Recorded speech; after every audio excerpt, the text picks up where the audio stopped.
ఇటీవల కలకత్తాలో ఒక డాక్టర్ మీద జరిగినటువంటి రేప్ మరియు మర్డర్ కేసు మీద తక్షణమే న్యాయం జరగాలని ఒంగోలుకు సంబంధించిన రిమ్స్ హాస్పిటల్ విద్యార్థులు మరియు డాక్టర్లు నిరసన తెలపడం జరిగింది.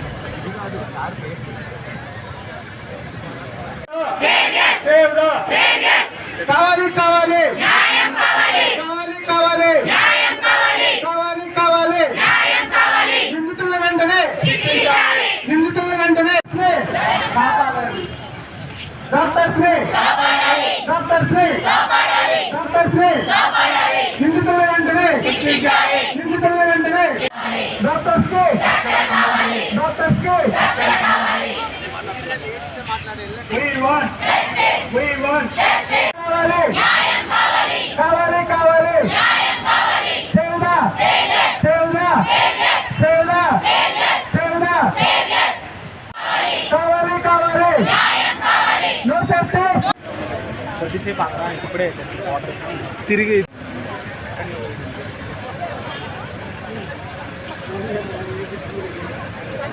సార్ సార్ నేను మళ్ళీ చేస్తాను.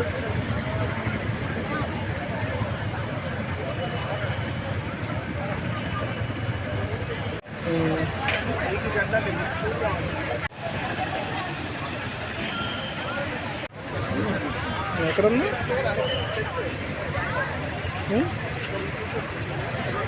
గురించి దానికి అగైనెస్ట్ గా మేమందరం ప్రొటెస్ట్ చేస్తున్నాము. ఇటువంటి ఇన్సిడెంట్స్ ఇక్కడ కొత్త కాదు, మెడికల్ ప్రొఫెషన్ లో ఇంతకు ముందు కూడా చాలా జరిగినాయి. వాటి గురించి ఎవరు కూడా పెద్దగా సీరియస్ గా తీసుకోలేదు. ఈవెన్ పేషెంట్స్ మాబ్స్ దగ్గర నుంచి అటాక్స్ కావచ్చు, ఫిజికల్ అటాక్స్ కావచ్చు, చాలా సార్లు హెరాస్మెంట్స్ కావచ్చు, చాలా జరిగినాయి. Not only on doctors, nurses మీద కూడా అటాక్స్ జరిగినాయి చాలా సార్లు. కానీ సీరియస్ గా ఎవరు తీసుకోలేదు. సో పరిస్థితి ఇంతవరకు వచ్చింది. ఒక డాక్టర్ తన మెడికల్ ప్రొఫెషన్ కి ఆ స్టేజ్ కి 31 years వరకు అలా రావాలంటే ఒక 10 years తన జీవితంలో ఇన్వెస్ట్ చేస్తుంది. ఎంబీబీఎస్ టైం కావచ్చు, పీజీ ప్రిపరేషన్ కావచ్చు, పీజీలోకి వచ్చిన తర్వాత కావచ్చు, అంత ఇన్వెస్ట్ చేసిన తర్వాత తన జీవితంలో తను పొందుకున్నది ఏంటి? ఒక బ్రూటల్ మర్డర్ అండ్ రేప్ జరిగింది. సో ఇది ఆమెకే లాస్ కాదు, టోటల్ మెడికల్ ప్రొఫెషన్ కి చాలా లాస్. ఇలాంటివి రేపొద్దున ఎవరు కూడా మెడికల్ ప్రొఫెషన్ తీసుకోవడానికి ముందుకు రారు. రేపొద్దున ఈ సమాజాన్ని అందరినీ ట్రీట్ చేసే వాళ్ళు ఎవరు? గైనకాలజిస్టులు ఎవరుంటారు? లేడీ డాక్టర్స్ ఎవరుంటారు మెడికల్ ప్రొఫెషన్ తీసుకోవడానికి? నైట్ డ్యూటీస్ అవసరం లేని అలాంటి బ్రాంచెస్ ఎవరో సెలెక్ట్ చేసుకుంటారు, ఎమర్జెన్సీస్ లేని బ్రాంచెస్ ఎవరో సెలెక్ట్ చేసుకుంటారు, నాన్ క్లినికల్స్ కి వెళ్తారు. కానీ ఒక ఫ్యామిలీలో ఒక ఎమర్జెన్సీ రైజ్ అయింది, ఒక గైనకాలజికల్ ప్రాబ్లం వచ్చింది, రేపొద్దున ట్రీట్ చేయడానికి డాక్టర్స్ ఉంటారా? సో మన అందరం కూడా కలిసికట్టుగా యాక్షన్ తీసుకోవాల్సిన సమయం ఇది. ఆ పేరెంట్స్ లాస్ గురించి ఆలోచిస్తే ఇది ఇర్రిపేరబుల్ ఆ లాస్ అనేది. రేపొద్దున ఇంకొక ఫ్యామిలీకి ఇటువంటి లాస్ జరగకుండా మన అందరం కూడా సమిష్టిగా కృషి చేయాలి. మెడికల్ కాలేజ్ లో డాక్టర్స్ వర్క్ చేస్తుంటారు, ఫిమేల్ డాక్టర్స్, నర్సెస్ వర్క్ చేస్తారు, హౌస్ సర్జన్స్ వర్క్ చేస్తారు. డ్యూటీకి చాలా మంది స్టూడెంట్స్ వస్తారు, ఫిమేల్ డాక్టర్స్. వాళ్ళందరికీ ప్రొటెక్షన్ కి ఒక క్రైటీరియా లేదు.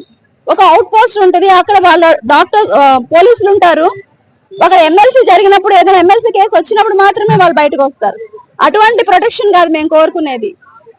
ఏదైనా ఒక ఇన్సిడెంట్ జరిగినప్పుడు ఇమ్మీడియట్ గా పిక్చర్ లోకి రావడానికి, సేవ్ చేయడానికి, ప్రొటెక్ట్ చేయడానికి మాకు ఒక సేఫ్టీ క్రైటీరియా కావాలి. ఇక్కడ సేఫ్టీ అందరికి, ఇంక్లూడింగ్ నర్సెస్, పారామెడిక్స్, ఎక్కడెక్కడైతే ఫిమేల్స్ ఉన్నారో అందరికీ కూడాను ప్రొటెక్షన్ అనేది అవసరం. సో మేము ఈ రోజు ఈ ధర్నా చేసి ఇలా రోడ్డు మీదకి రావాల్సిన అవసరం వచ్చింది అని అంటే దీని వెనుక చాలా రోజులుగా జరుగుతున్నటువంటి చాలా స్ట్రగుల్ ఉంది.